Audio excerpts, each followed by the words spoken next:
Good evening, ladies and gentlemen, and welcome to another episode of Oxnard Live. I'm your host, Daniel Chavez Jr.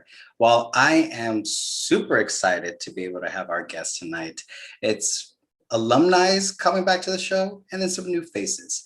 But we're going to be talking about the team behind TEDx Oxnard. And after the event, how was the experience? What projects are they working at? And what are the plans for the future? So I am super excited, and I'm not going to give you a long monologue because I doubt you want to hear me. You want to hear our guest tonight. So, ladies and gentlemen, please join me in welcome Melinda Wells, Brian Rosario, Pierce Brooks, Rabbi Mike Lotker, and Catherine Aguilar.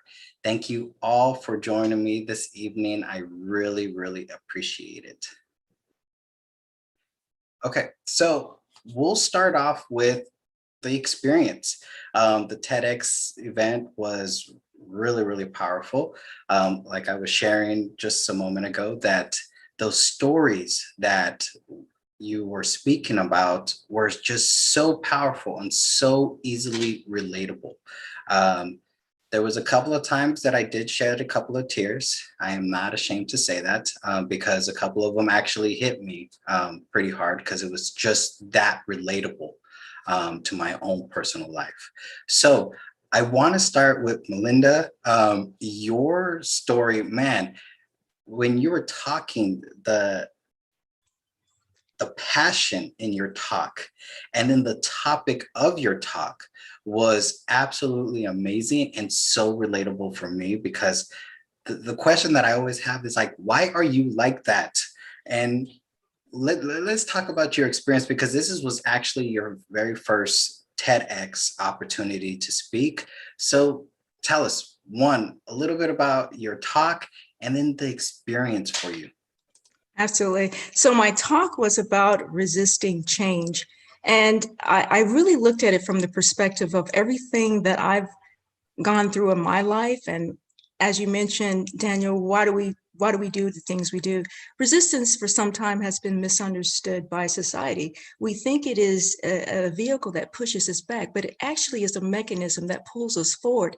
Resistance helps us really kind of cling on to things that maybe we don't really understand, and it helps us ask questions so that we can move forward into the unknown. And I think when we look at resistance and just look at just TEDx in general, and then the city of Oxnard right now, and at that very moment when we recorded the event, is really bursting with opportunity from local artists, upcoming entrepreneurs, and trailblazers, like us. We're honoring that legacy by talking about mental health, continuous improvement, change, resistance, and those topics that are really relatable, not just to, you and I, but really the community, so they can really hold on to something where they can see they're not the only ones. So it was a super exciting experience to do TEDx Oxnard. It was my first. I met the team and they were just amazing, just a lot of energy. So it was great. Awesome. And there we go again with that passion and that energy. It's intoxicating to be able to have that energy. I want to go to Brian, hometown of Oxnard. This was also your first participation in a TED Talk or TEDx Talk. Give us a little bit about your talk and then the experience that you had with it. Yeah, well, first of all, thank you for having us back. I mean, I think, part of the experience that I felt, I said it in my talk. I mean, it was surreal. It was surreal to stand on that red dot. It was surreal to stand in front of the Oxnard sign and represent it well. But when we met as a team early, it really put the pressure on being able to tell a story and tell my life's work through the passion that I have for it. And, my talk about relational coaching, I mean, it is, I think, even though it's driven on coaching and my profession, I mean, being relational is just, it's tough right now. There's so many transactional relationships that we either are a part of, but being relational takes a unique step of understanding who you are and where you've been. And I focused on code switching, where, growing up, it's hard. You're trying to figure out who you are, and then you have a body of work of what you've done. And depending on how many hats your parents wear, how many hats your coaches wear, and whoever those mentors are. I mean, it was really a ballad to my dad, a thank you letter, because, he was able to teach me the lessons, but also just what it means to lead me as a father, but also lead me as a mentor who can guide me into it. So the talk was awesome. I mean, it was, like Melinda, kind of alluded to, or you alluded to about Melinda. I mean, you do have a passion because it's your story. And so when you do get, in front of people and in front of that recording camera, I mean, you have a sense of, okay, this is just who I am, and I'm just going to let it go. So it was a lot of fun. It was, the best 12 minutes of my career, that I could say. And I was really appreciative to be part of this team. That's awesome. I want to go to Pierce Brooks, who this wasn't his first time. He has actually done TEDx before, talks before, and his, his talk, talking like, if you're not here, you're right here. Your talk, Pierce, was the one that actually made me tear up, just because it was so relatable. And it was, I'll just let you talk about your talk, and then, the experience of being able to participate in TEDx Oxnard. Sorry to make you cry, man, but sometimes we need it, right? Exactly. Yeah, I mean, the experience is just, it's kind of overwhelming thinking about it, looking back. I remember when I think I speak for all of us, that when you're writing a speech, it takes so many pivots, and because you're creating something and you're making 1,000 different choices, do I want to go this way? Do I want to go that way?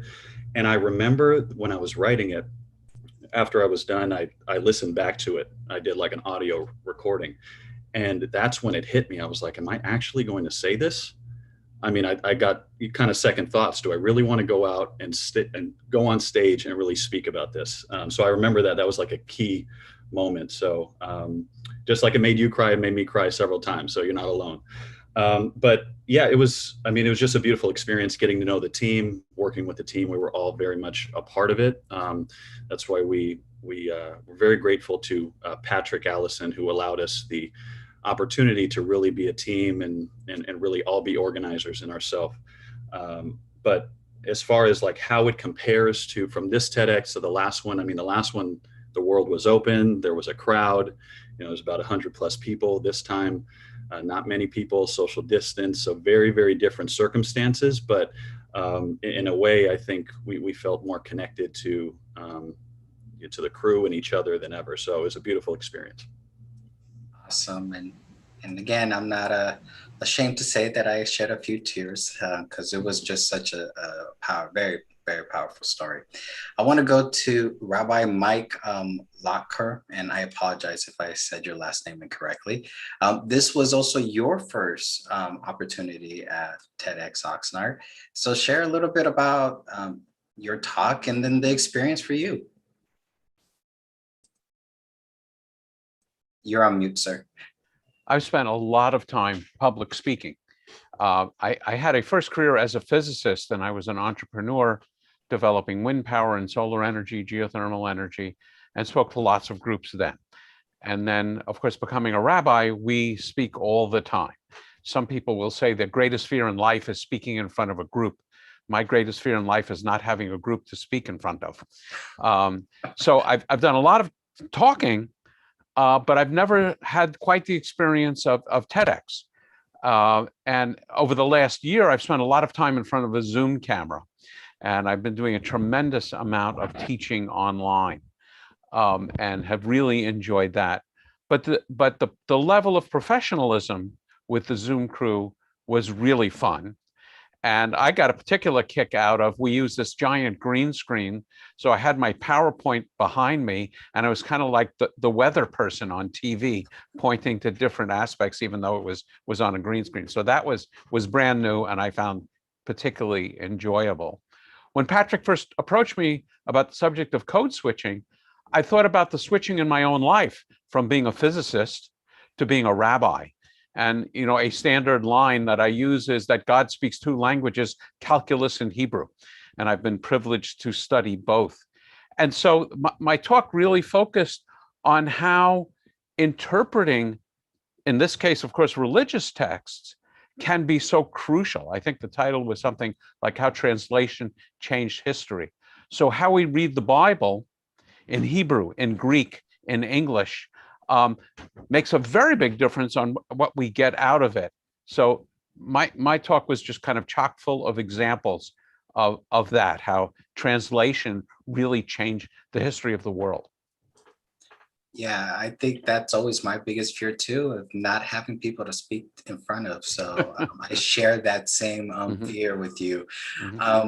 And to our last guest tonight is Catherine, who actually had a really great topic and relatable to so many different cultures. And this was also your first TEDx opportunity. So Catherine, tell us a little bit about your topic and how was the experience for you? Yes. Well, thank you again for having our team. So happy and just have nothing but gratitude to be on the show again. My TEDx talk was on the power of norm breaking and what it means to dream bigger, what it means to question rules and think outside of the box. How do you create that competitive edge, that sustainable growth and serial innovation? And my talk was not just tailored to one cultural group or one specific age range, but it was a narrative that painted a picture of how my norm breaking journey started and what I hope to, where I'm going with my norm breaking journey. And my experience with the TEDx was so incredible. It started with a couple of interviews with Patrick and then getting notified like, hi, you're one of the select few that was chosen to be a TEDx speaker. And I was just so mind blown. And to this day, I'm still absorbing it because growing up, I always have had TEDx talks, TED Talks, just listening to it as I drive to and from work. And I get to share with my friends and family that yeah, I was on that platform and I got to share my story and inject some inspiration into the community on what it means to norm break and to dream bigger. And so that TEDx talk has really birthed so many different opportunities for me. It has led to birthing my own consulting business. I now have a website up, catherine-aguilar.com. Feel free to check it out. And I've had clients come down the pipe for me and they've approached me on, hey, you know what? I want to learn what are your strategies for norm breaking? Can you help us create more of a competitive edge as we're emerging out of a pandemic? What does that look like? Because a lot of companies are questioning now, okay, so are we ever going to be able to go back to our norm of just working in an office? Or does the new norm look different? And I've been working with a couple of different clients on different strategies on how to norm break, how to create that competitive edge. How do you increase your innovation output coming out of this pandemic, and how do you create that sustainable growth and pretty much recodify your culture to shift towards a more competitive organization and also retain top talent. So it's been really cool. I've been building that consulting business, working with clients, and then also creating a norm breaking institute academy. And it's been such an exciting journey. Awesome. And we just had another guest join us, Elizabeth. She was actually one of the performers during the program. Beautiful music. Oh, thank you. Very, very beautiful. So first, tell us a little bit about, your experience participating in the TEDx, and then tell us a little bit about the whole songwriting process and which songs you felt were appropriate to play during the program. Awesome. Well, thanks for having me. Hello, everybody. Let's see, the TEDx, it was a really big deal for me. I was really stoked on it because it's something that I also grew up, Christine was talking about, like growing up watching them, like having it be that inspiration for me myself. So to be able to be a part of it was really something beautiful. And I actually spent some time living in Oxnard. So it was almost like this full circle moment for me, like going back to my childhood and kind of this new step. So that was really cool. Gearing up to it, I was just kind of working on combining music with also like a message and trying to find that happy medium between like poetry and song, but also trying to like keep it a storyline and give it that truth. So it was kind of fun. It was like building little puzzle pieces, which I really enjoyed. The songs, I really wanted to focus on like, I feel like it's really important for people to learn how to be more present, especially in this digital age. So I wanted to kind of talk about my journey of trying to get back to being present and how to communicate from that place. Because I feel like when you're living in a moment of like right now, you're kind of living in this place without all these preconceived ideas of like who you were, who you're going to be, or me meeting you, all these thoughts come flooding and like, oh, you know, the judgments, the expectations. And so trying to recenter to be at a place of just like unconditional love and like just freedom. And just, I feel like the best way we can learn how to get back to that place is talking about it. So I tried to pick songs that kind of discuss that journey of just like what it means to fall in love with yourself again, or what it means to learn how to trust you in that moment of like, oh, I'm right here now. And like, so I feel like that's just kind of, I chose Unbalanced, which was about like basically falling back in love with yourself. I feel like we all kind of need that sometimes. And I find the best way to do that is to go back to moments of joy. Because I feel like moments of joy are moments of truth. Because, you know, it's like that first initial, like, oh, I feel good right here. So I was just trying to talk about that, I guess, and take you on a journey of love. So, but doing it consciously. So, yeah. That again, all of the music was extremely beautiful music. I enjoyed every moment of it, and I enjoyed every one of your talks that everyone participated in. But I do have one question, because Brian alluded to it, to the 12-minute of standing up there in that little dot. How did that feel? Did that feel like forever, or did it feel like it went by super fast? We'll start with Brian, since he brought it up. How did that feel for you? Well, you know, Pierce talked about it. With the preparation, you're kind of like, okay, here's the box that I have to stay in, you know, and I think part of the challenge is making sure that your message is being passed on and taken in the right way. But me personally, I mean, I got up there, I was kind of nervous, but the crew mentioned afterwards, like, oh man, you really saw the coach in you. Because I mean, for me, I think, you know, I just got into a rhythm of understanding that, you know, this is just my story, and, you know, it's my story, the unique story that it is. And all I had to do was just present it. And I think, you know, it ended up being right around the time that I wanted, which was that 10 to 12 mark. I didn't want to get close to the 18. So, but I knew that my pace, my speech pattern, I think was good enough for a 10 to 12 minute talk. And I'm just glad it was presented in the way that it was intended. How about you, Melinda? How did that feel, being up there in that dot, giving a talk, and a very powerful talk as well? So how did that feel? Did it feel like forever? Did it go by super fast that you blinked and it was already done? Oh, it was crazy. It was high energy. It went by super fast. And I looked at it from the perspective of, you know, they always tell us that we should always step outside the box in order to be creative. But I felt as though that 12 to 18 minute time frame that Ted gave us to speak, it was basically letting us know that we needed to hyper focus on things that matter. And so my 13 minutes, Brian had 12, I had 13 minutes, went by fast, but it was so smooth and so comforting for me, because I think that we all go through a level of cleansing when we reveal a piece of ourselves. And so we got the opportunity to reveal a piece of ourselves, especially me talking about resistance and really my upbringing and the things that I've gone through and how I've continued to push forward. So it was fast, lightning fast, but I think that by, again, just really hyper-focusing inside the box, that's when we were, for me, where I was most creative.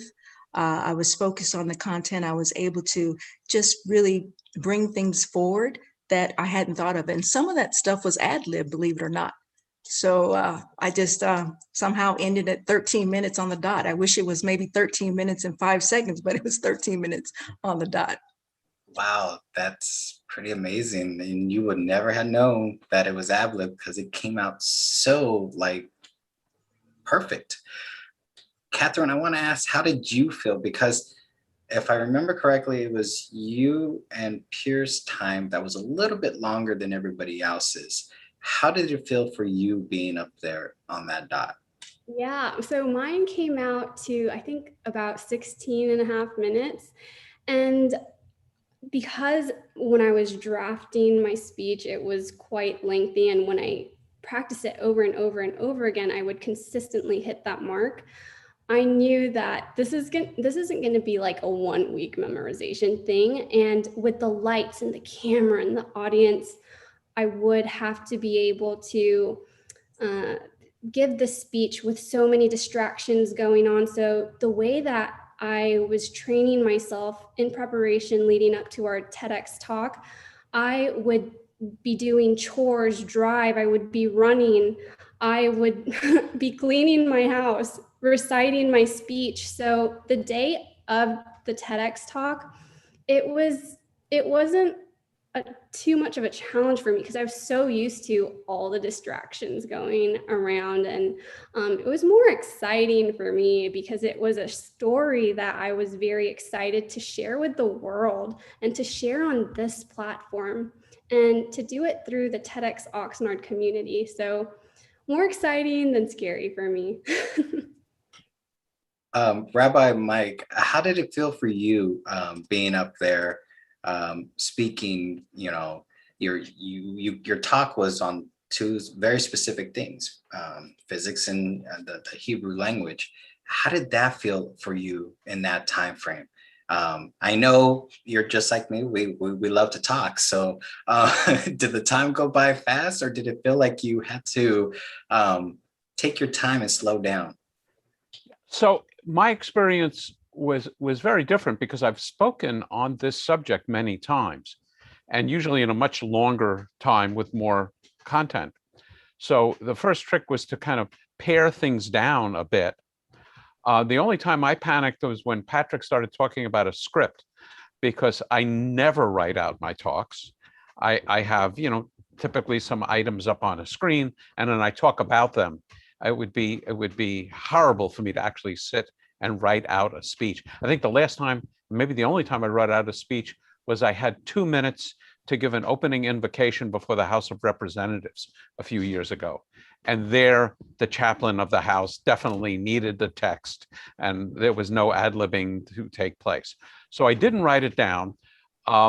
Once I got close to pretty much what I wanted to talk about, I did practice just to make sure I wasn't way short or way over.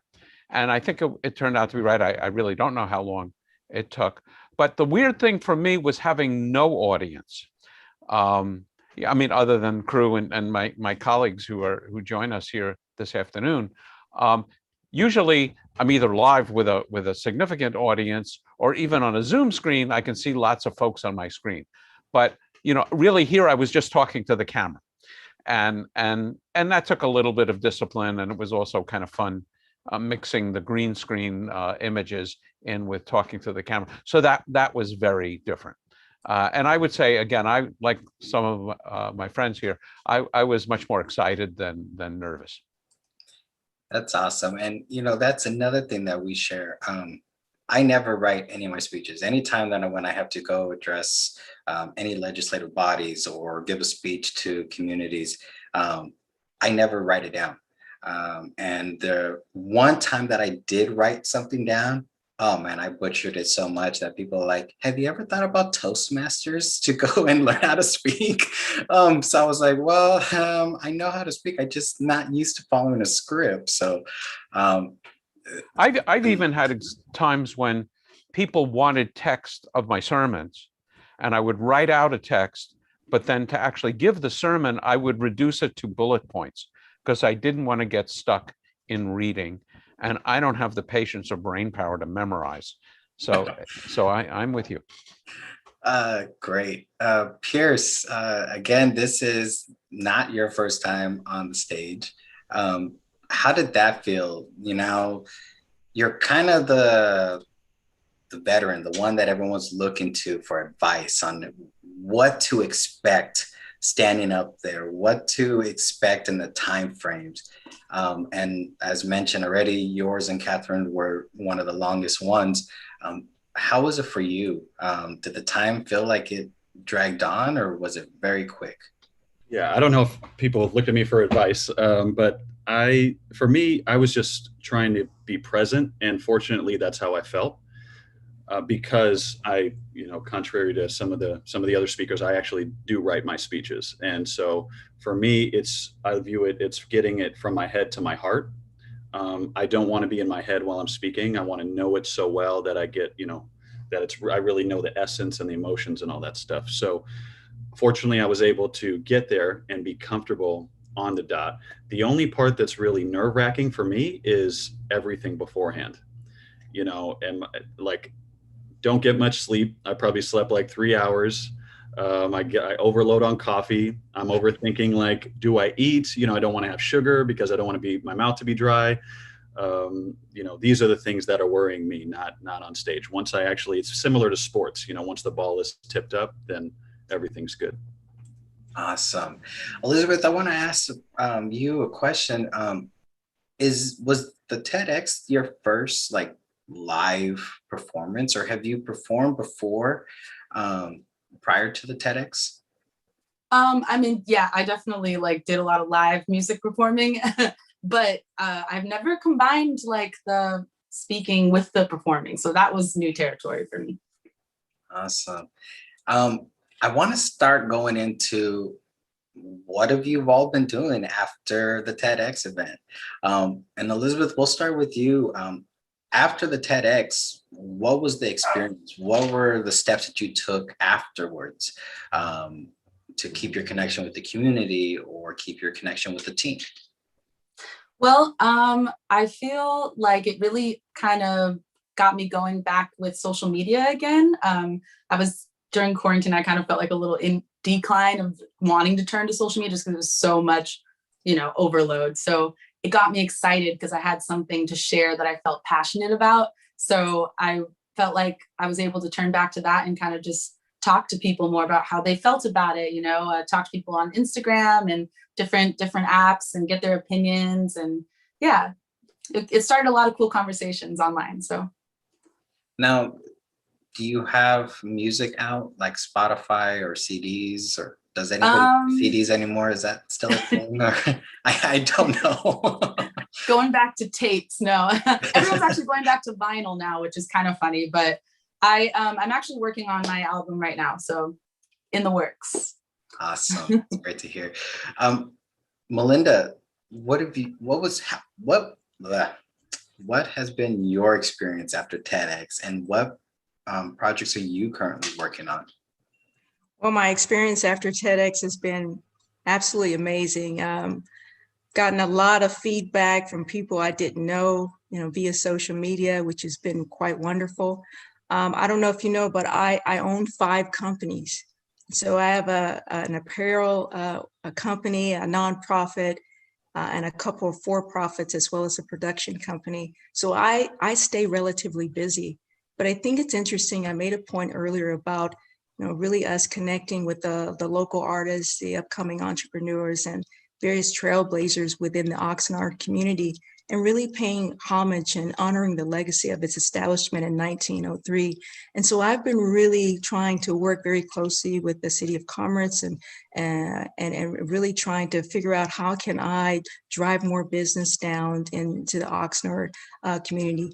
and just really start to partner with, again, those local entrepreneurs down there in small, medium businesses. I've taken a stab and started to reach out to some of the local artists. There's an individual, and I'm sure Catherine, you'll mention it as well, Bella, that we've been working with as well. And she's a up and coming artist that does like stickers and stickers that have the stickers are very interesting because they have different meanings about the various month or what's going on with the climate of the world today. So really staying in tune with the community. I've also secured a license for a TEDx event here or where I'm currently located. In the Silicon Valley, and so I'll be hosting an event there. But I'm maintaining that partnership in Oxnard by working very closely with Pierce, and we'll be securing his services here for the TEDx Oxnard Silicon Valley event as well. So that's what I've been doing, and again, there's a few other things that we're working on, but I'm not at liberty to say right now with regards to Oxnard. Because I haven't got anything solidified yet. But yeah, just working on my businesses. And also, Daniel, just want to let you know, we do have some merch for you. We have some merch coming your way for TEDx Oxnard. I'll be sending that, so I'll be connecting with you offline to get that over to you. Just thanking you for having us on the show today, and just really to start kind of getting a little bit more visibility and all the good things that Oxnard is about, what the future holds, and then really how we're playing a vested part in that future. Wow, I appreciate that. Thank you very much. Yeah. And I enjoy having you guys on the show, and I was glad to have you guys come back again. Brian, this is your hometown, and we were just talking a little bit ago about how Oxnard does not have the best reputation, but yet through partnerships like Melinda is talking about, we are working to change that. How was your experience after? How did it feel knowing that your hometown was able to host an event like this, a very powerful event? Well, I think first of all, it's everything. I mean, for being able to be blood from Oxnard, and born and raised, and just everything that Oxnard represents, that when you are on the inside, you don't see the bad. You just see, this is just who we are. And then it's not until you get on the outside that you start hearing people's perspective of your hometown or that realm. But, Pierce talked about, the nerves prior. My nerves came afterwards, because I'm thinking, because I overthink, I get into my head and I'm thinking like, what did I say that, got someone mad, or what did I say that maybe people don't agree with? And so there's that, 6 to 8 week just lull, but, as production's happening before, it's released, and when it was released, I think what I heard back from, people from Oxnard, people within, my community, which is the coaching community, and then what my talk was all about, which is the relationships with the youth and the next generation. I have been getting feedback that it really resonated with parents. It resonated with recruits looking for specific coaching staffs. It's the off season right now, but we're gearing up for a big recruiting month. So, we've been on the phones, and I haven't been able to do much about the talk, but I'm still hearing it, and I was on a phone call with the family today, and, Dad was like, hey, your TEDx talk, I mean, it was really good, and so it's still happening. That ripple is still happening. And what I ultimately would like to do is to create an apparatus and a way where we can start training young coaches, families, on how to build relationships that matter, so that when truth is being spoken, that you can cut through the fluff and get straight to the relationship as it relates to the world or the situation that those people are in. So that's the future. Right now, you get thrown back into the job type, so to speak, but I'm just really, it's really satisfying that it did resonate with people. And if I could help one relationship, then the talk did its job. That's awesome. Ladies and gentlemen, this is Oxnard Live. I'm your host, Dan Chavez Jr. We're speaking with a couple of the speakers behind TEDx Oxnard, Melinda Wells, Catherine Aguilar, Elizabeth, Rabbi Mike, and Brian Rosario. We're just talking about their experience after the TEDx event and what projects they're working on. Catherine, you kind of alluded to the certain projects that you were already working on, but how has the experience been after the TEDx? Do you get people coming up to you asking for your autograph and taking pictures, or is that just in the movies? It's been so overwhelmingly nice. A lot of people have approached me, and the crowd is diverse. I've had teachers approach me saying, hey, Catherine, having a role model like you in the city of Oxnard, people don't know to dream big until they're exposed to that. And you carry a very important torch for our children in Oxnard, being a role model to them, showing them what is it like to dream bigger? What is it like to step away from cultural norms or just cultural norms and finding their own path, So I've had teachers approach me, I've had kids approach me saying, you're actually inspiring me to not become that doctor or lawyer that mom and dad told me to do.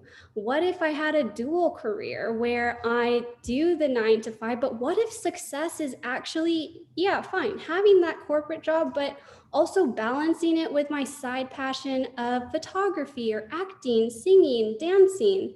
And I've had corporations also come up to me and approach me and saying, hey, we're transitioning out of this pandemic. Like, show us, teach us what the power of norm breaking is. Show us what it's like to create serial innovation. What is it like to increase our competitive edge? What is it like to create sustainable growth when we norm break? And so what I've been doing after my TEDx talk is I've really been reflecting on how can I keep the dialogue that I've started with Oxnard open? How can I continue talking about the power of norm breaking? How can I shine light on the current norm breakers in the city of Oxnard and also beyond Oxnard as well? So what I've been doing is I have been building my own business. I have started my own consulting gig on the side, and I'm in the midst of building an Evolve Institute. It's my institute that incorporates my original methodology on what does it take to recodify a culture to norm break, to create that sustainable growth, to create that competitive edge, to increase your innovation output. And so I've also been reaching out to different community members in Oxnard because I want to not only educate, but empower your current norm breakers. So for example, one norm breaker that I've been working closely with lately is Bella. She has her business, it's called Graphics by Ginger, and it's the cutest little thing. And she has been so open and vulnerable in sharing that she has, sorry about that. She has been so open and vulnerable in sharing that she uses her graphic designs as an outlet for creativity and to not swirl down that mental spiral. And so I have partnered with Bella as one of my norm breaker ambassadors, where she's going to be creating norm breaking badge of honors for each of my norm breaking ambassadors. And as a norm breaker ambassador, what they get with working with me is they will be certified as norm breaker innovators, and they will be mentoring other norm breakers in their community and certifying them to become norm breaker disruptors.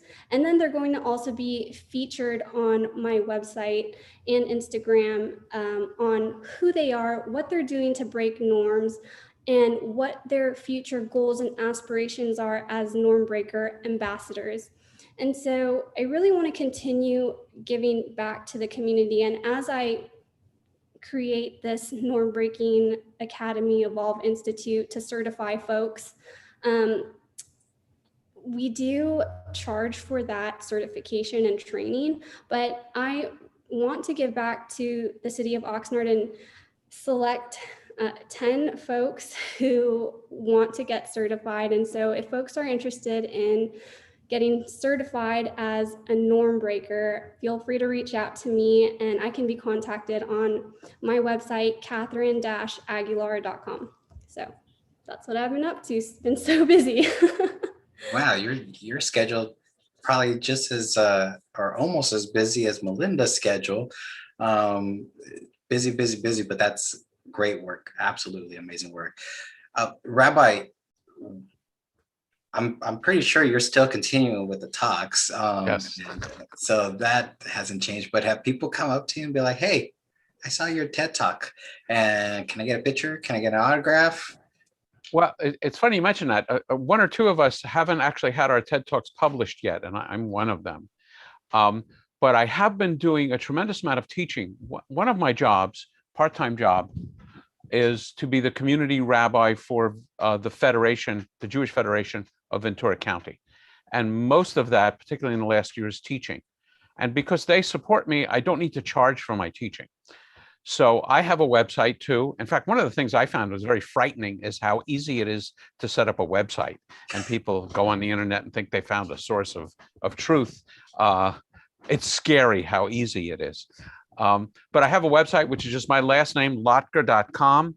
And every one of my talks are on YouTube's on those websites. So recently, just in the last few months, I gave a 3-session talk on science and religion, since I'm both a physicist and a rabbi, and how they really need each other. It's much more than being in opposition or even interdependent. They really need each other. I gave a talk which had a lot of interest on Jewish views of the afterlife and what Judaism teaches about worlds beyond this world. I gave a fun talk about Jewish superstitions, which again is just a lot of fun.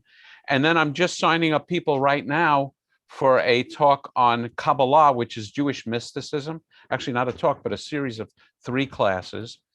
And then also another class following that, which I call Children of Abraham, which is a comparative look at Judaism, Christianity, and Islam. And if people are interested, there's no charge for the classes. You just go to my website, lotker.com, and you can see how to basically get on an email list.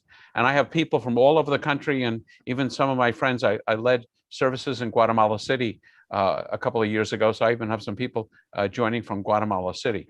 But if you want my autograph, I actually have a book that I wrote some years ago called A Christian's Guide to Judaism.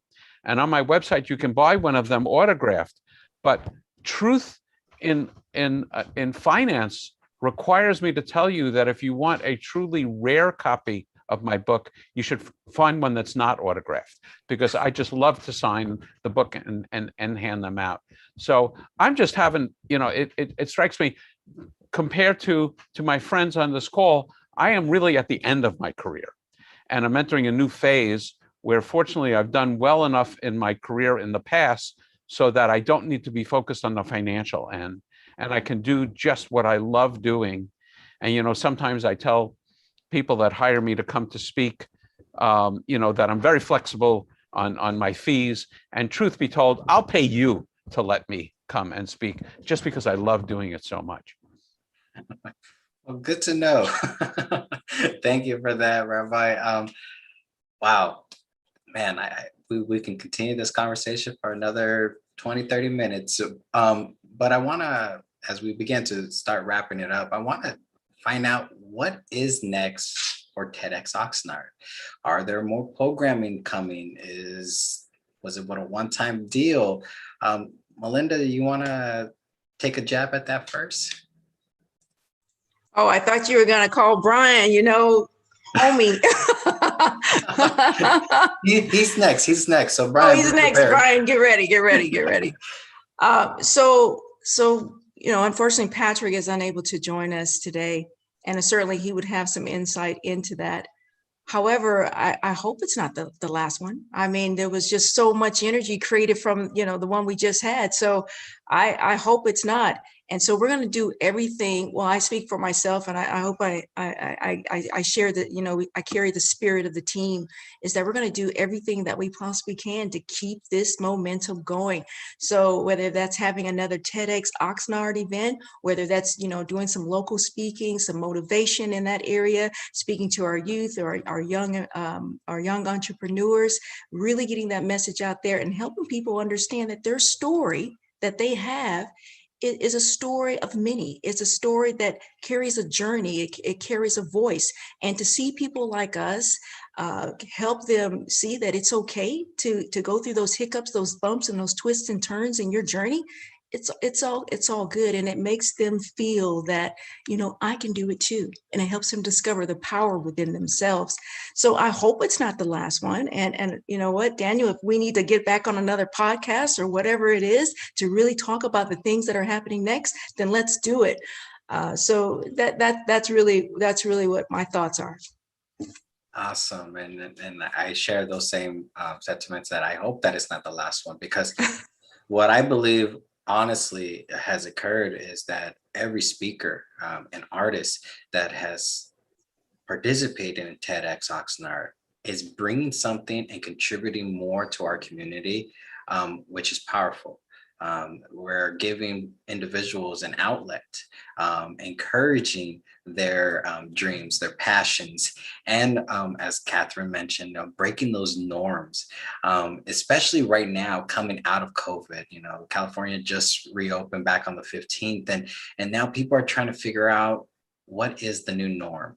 Is it walk into this store and I have to wear a mask or not a mask? Or, how do we communicate with each other? How is now technology involved in our daily lives? And do we go back to dismissing technology? So definitely, I am very, very appreciative as a born and raised Oxnard resident to have so many talented individuals to be able to contribute their knowledge to the generations here in Oxnard, because that's very, very powerful, and that helps us on our path, continues our path to rebuilding our city, to rebranding our city as a city that not only the largest city in Ventura County, but a city that is worth investing in. So I appreciate all of that information. Brian, yeah. I don't know if you had anything else, or Melinda, if you had anything else to add to that.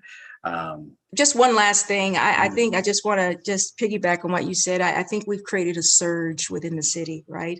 We really started to kind of let people know that Oxnard is just not a city that you overlook. It's a city that has feeling, that is diverse, that is, it's a movement. And I think the more and more we talk about Oxnard, I mean, we have local artists like Anderson Pock.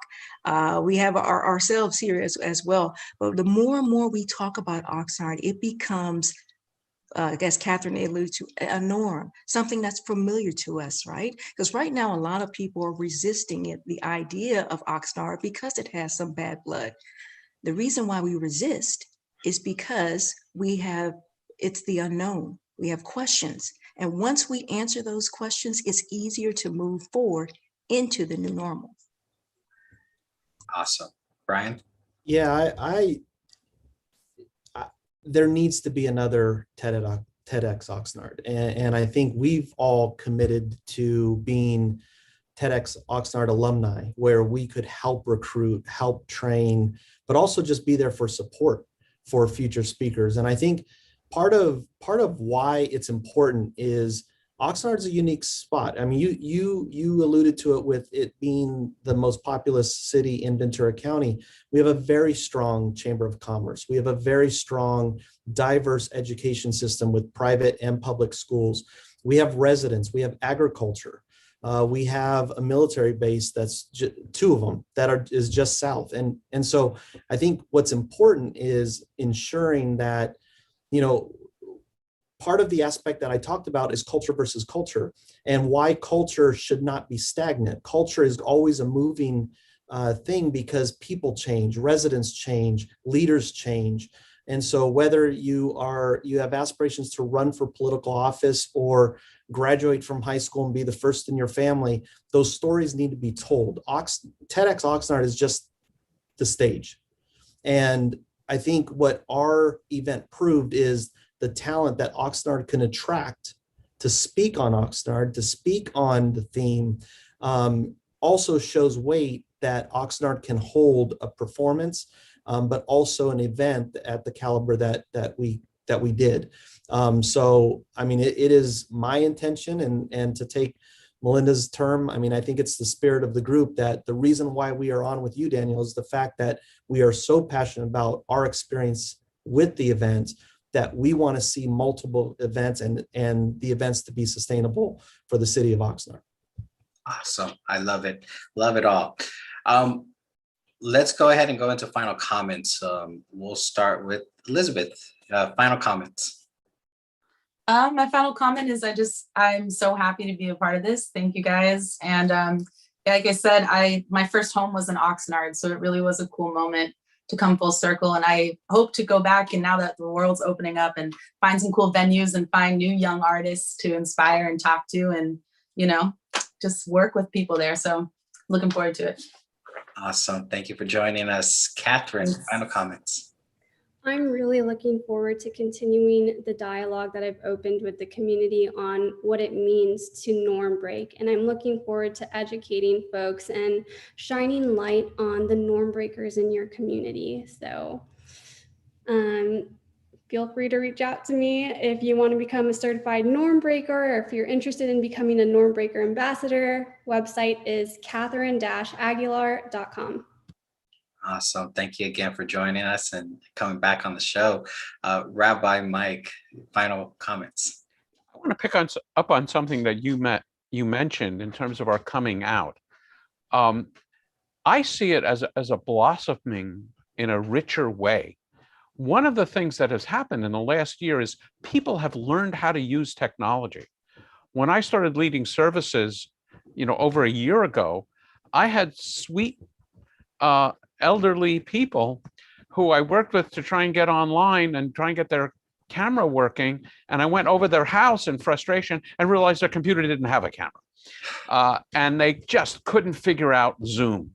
Today, when I lead services with this particular sweet lady, she's got a headset on. She looks like a jet pilot with a microphone right over her mouth. Everyone has learned to interconnect on the internet. That is going to vastly change our world. I lead Bible study, and we've decided we prefer being on the internet and being on Zoom than in person. We'll have in-person meetings, but the Bible study that I lead, I have people from New Jersey, from New York, from Texas, all getting together because we like each other, and we like, studying together. So I think the world, there's always a bright side to horrible events. And the bright side is the world has opened up, and we've in effect forced everyone to become a little bit computer techie. And I think that's going to change life in ways that we can't foresee. Awesome. Thank you for that. And one thing I will say is that I enjoy about, again, COVID had its pros and its cons. The pro part, as a father of a 3 and a 5-year-old, not having birthday parties, the drive-bys were actually really nice. Less things to clean up, but definitely technology, everyone had to really step up and learn. So thank you for that, Rabbi. Brian, final comments. Well, first, I just acknowledge the work that you do, being a civic leader that you are, but then also allowing a platform like this to, for us to expose Oxnard to what is possible. I would just challenge Oxnard, whether it's the municipality of the city of Oxnard, but also the Chamber of Commerce, the Unified School District. I would love the strategic partnership amongst those entities to be able to come together and support an event like this, because it does so much at not just the regional reach, not a national reach, but literally because of the internet, a worldwide reach that can really showcase the talent of Oxnard, whether it's past, present, or future. So again, thank you for this, but I would definitely challenge my hometown to think bigger. And I will relay that information to our leaders, and so that they are aware that the challenge has been thrown down and that they have to step up. Melinda, final comments. Yeah, I like to say, first of all, Brian, well said. I also like to say, let's keep re-energizing the Oxnard community with motivating stories, beautiful songs, and just connections that showcase the talent and the just really the people there. I think that when I first went down and just really looked at the city of Oxnard, I got a feeling of belonging. And I think it's that belonging, that code switching, that diversity, that we need to see more of that on an international scale. And if we look at all the people that were on this TEDx Oxnard, that showcased it, the diversity, right? The diversity in voice, diversity in thought, and the diversity in looks and our perceptions. And so I think that we can continue to re-energize and energize, right, the community by showcasing more of that. So I'm looking forward to it. I'm looking forward to carrying that torch, and I hope the city is with us. Awesome. Thank you. Ladies and gentlemen, this is Oxnard Live. I'm your host, Dan Chavez Jr. We were speaking with the team behind TEDx, Melinda, Brian, Rabbi Mike, Catherine, and Elizabeth, who were speakers and artists during the first TEDx Oxnard event. And we are all hoping for future events, and we just learned that they are still contributing to our communities, which is powerful, to be able to shine that spotlight on our communities. Be sure to join us next week, July, as we have Director of Operations and Maintenance, James Beck of Gold Coast Transit District, as he talks about the history of Gold Coast, the plans for the future, and how Gold Coast is going green. So that's going to be right here on Oxnard Live at 4 p.m. Remember, this is Oxnard Live, all live